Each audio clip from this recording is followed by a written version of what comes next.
From the visionary director behind that movie where Amy Adams talks to tentacles. You. Who are you? Comes a critically acclaimed sequel that dares to ask provocative questions like, what is a soul? What is the nature of love? And hey, where's everybody going? Hello, we got Gosling here. You guys like Gosling, right? Blade Runner 2049.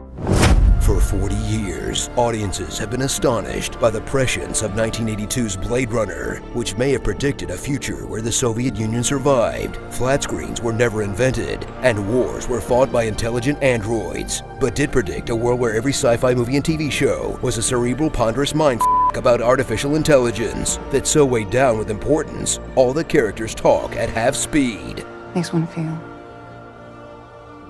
desire. So what you saw didn't happen. Many is the night I dream of cheese. I do mind unannounced visits. You police. Return to the world of Blade Runner 30 years later, a grim dystopia where replicants are still hunted down by the LAPD. A reboot-friendly Great Blackout has wiped out any information that could potentially move the plot forward. Pre-blackout.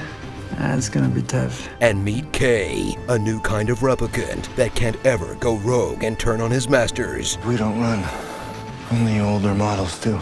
Until he totally goes rogue and turns on his masters. What the is with you? Ryan Gosling disappears into a brilliant performance where he says very little. You have anything more to say?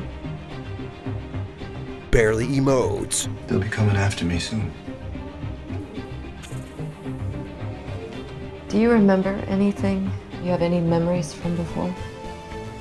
You look lonely. And spends most of the film by himself, just kind of wandering around.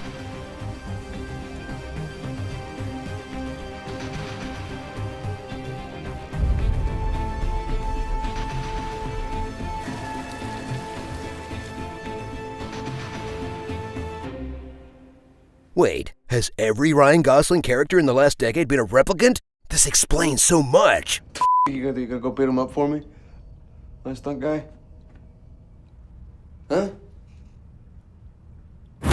Original star Harrison Ford returns as Rick Deckard, the maybe replicant Blade Runner, who like a true deadbeat dad, abandoned his child and ran away to live in Vegas. He'll take longer to show up in the movie than he would at a celebrity charity event, then give his most lively and energetic performance of the decade. So he's at about a 5.5.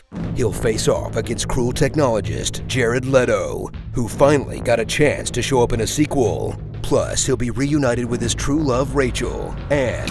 oh, wow, yikes, that is... well, but there are lots of other women characters in the movie. It's not like they're all badasses or sex objects who get killed to move the story along. Like Robin Wright as badass Lieutenant Joshi. She'll... okay, well, there's Love, the badass evil replicant who's determined to... okay, there's Joy, an artificially intelligent hologram programmed to please men, and then dies. I love you. Alright, how about Mariette? She's a prostitute. Oh, you don't even smile.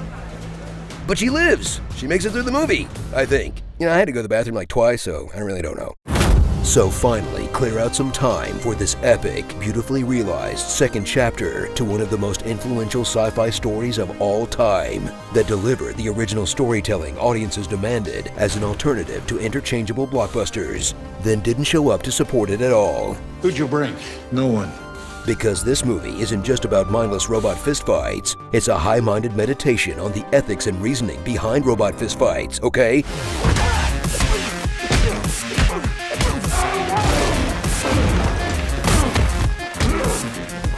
Yeah, you punch that robot. We'll figure out later if it has a soul. Starring Special K, Living Alone, Solo, E-Girls, 30 Seconds to Mars. No, really, that's how long it takes in the future. Princess Buttercup, The Terminatrix, Dave Bautista, and My Little Pony, Hardship is Tragic. Buds Baby. You know, it's really too bad that this movie didn't do better. Villeneuve probably won't get another shot at reinventing another classic sci-fi property.